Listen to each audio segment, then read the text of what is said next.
Hello friends, welcome to சென்சி kitchen. நாம் இன்றைக்கி தக்காளி ரசம் ஈஸியாக எப்படி செய்யலான்னு பார்க்கலாம். பேன் ஹீட் பண்ணிக்கலாம். ஆயில் சேர்த்துக்கலாம். கடுகு சேர்த்துக்கலாம். கடுகு பொரிஞ்சதும் 2 காய்ந்த மிளகாய் சேர்த்துக்கலாம்.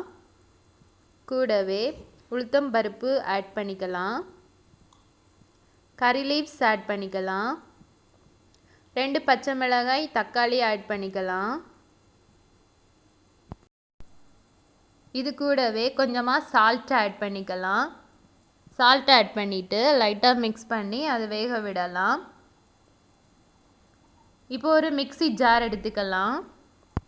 4 பல் பூண்டு, 1 துண்டு இஞ்சி, 2 பச்சை மிளகாய், 1 டீஸ்பூன் ஜீரகம், 1/2 டீஸ்பூன் நல்ல மிளகு, மல்லி இலை கொஞ்சமாக சேர்த்து இதை அரைச்சி எடுத்துக்கலாம். இப்போ அரைச்சி விழுத நம்ம இது கூட ஆட் பண்ணிக்கலாம். ஆட் பண்ணிவிட்டு நல்லா வதக்கிக்கலாம். அந்த பச்சை வாசனை போகிறது வரைக்கும் நல்லா வதக்கிக்கலாம். இது கூடவே 1/4 டீஸ்பூன் மஞ்சள் தூள், 1/4 டீஸ்பூன் மிளகாய்த்தூள், 1/4 டீஸ்பூன் மல்லித்தூள், கொஞ்சமாக பெருங்காயம் சேர்த்து நல்லா வதக்கி விட்டுக்கலாம். இது கூடவே கொஞ்சமாக புளிக்கரைசல் ஆட் பண்ணிக்கலாம்.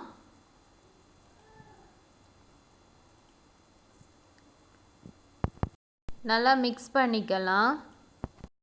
ஃப்ரெண்ட்ஸ், என்னோட சேனலை ஃபஸ்ட் டைம் பார்க்குறீங்கன்னா ப்ளீஸ் சப்ஸ்கிரைப் மை சேனல்.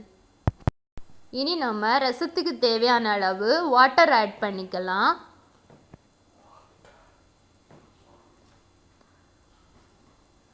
தேவையான அளவு சால்ட்டு சேர்த்துக்கலாம்.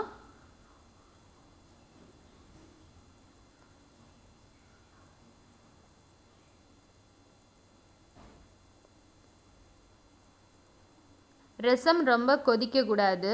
இந்த ஸ்டேஜில் ஸ்டவ் ஆஃப் பண்ணிவிட்டு மல்லி இலை தூவிக்கலாம்.